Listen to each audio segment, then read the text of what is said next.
Hello. I want you to observe this experiment carefully and tell me what happens, right? So, watch carefully.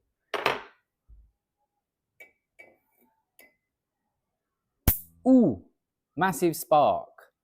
What is this? Right? This is an actual capacitor. Its actual name is Leyden jar. It's a charge storing device. And we've got various different types of capacitors that I want to show to you today. And this is our little introduction to the topic of capacitors at A level. Okay, there are different types of capacitors. You've got ceramic capacitors, electrolytic capacitors, and we've got some super capacitors, not in this lab today.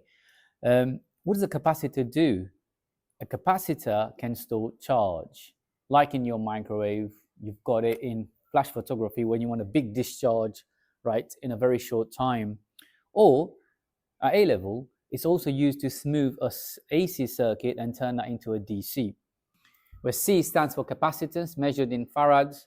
So the capacitance of a capacitor can be increased by having a large surface area, having a good permittivity, and reducing the distance or the separation between the plates.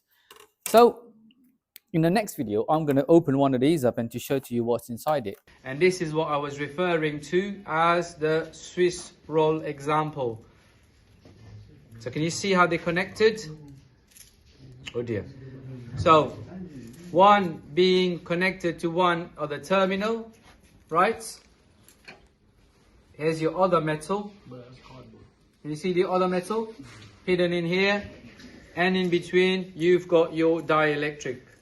And why do we have it in this Swiss roll model? But if you take any normal capacitors, they always seem to have two connections. In some of them, they're on the ends like a battery, but this one is on the same side.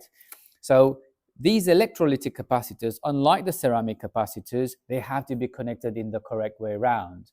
And if you don't, you risk an explosion. that's what I'm doing, clicking and...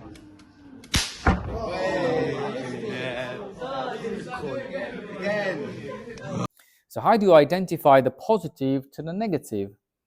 This smaller one, they got a little rectangle here which actually indicates for the negative. So that's the negative terminal and that's the positive. So this should be connected to your positive side of the battery, negative side of the battery for charging. With a little negatives on it, so that's the negative side. The one closer to it, that's negative and that's positive.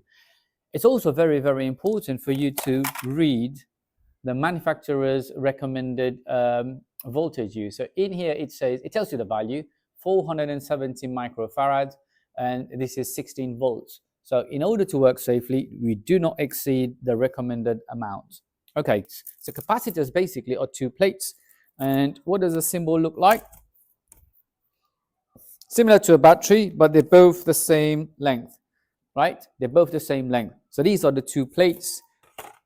All you need is two plates and you're able to create a capacitor, right? However, if you increase the surface area like we've seen in this factor, if you were to increase the surface area, you can increase the capacitance. Hence, your device can store a lot more charge. So how do you do that? Well, you keep doing the Swiss roll model like we've got here. So the two plates and then roll it up and roll it up. And then you can see here, these are the two connections. So in effect, all these have got the same setup inside, okay? We're very fortunate to have this in our school. This is what we call a variable capacitor. And what are we changing here? If I do switch this, you can see actually the plates, that's the first plate, and inside here there's the second plate. And when I do rotate this, right, by an angle, you will find that actually they make maximum contact. So the two plates are right next to opposite to each other, and I can change the angle, how much of the plate is actually making contact.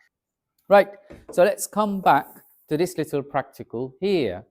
I forgot to mention, in between the two plates, there's normally a substance here, an insulator that can hold the charge that is called a dielectric, right? By making this a good dielectric, the capacitor can store more charge. And let's look at this experiment here. So this is called the Leyden jar, and it's in fact, it's a capacitor, but I don't see the two plates. So I'm going to show to you where the two plates are. So as you can see that this is glass, so that's your dielectric. on the outside of this is painted with a metallic coating. It's actually a metal coating on top. So that's the first plate. On the inside, there's another coating of metal, right? So, but it is separated by this. Now, that at the top, the chain makes contact with the inside plates. And what you didn't see earlier, before I started the video, actually I charged this up. So by me, this is called a Wimhurst machine, and it's very good at charging objects. So that's charging, and put that away, and just, this is now charged. A capacitor can hold charge. But for you to discharge it, you need to make contact between the two plates, and this will allow you to do that. So that's the metal on the outside. The bulb is actually making contact through the chain to the inside plate. And watch what happens. There you go, a spark. By you doing that, you've connected the two plates together and you've short-circuited it. And this is how capacitor works.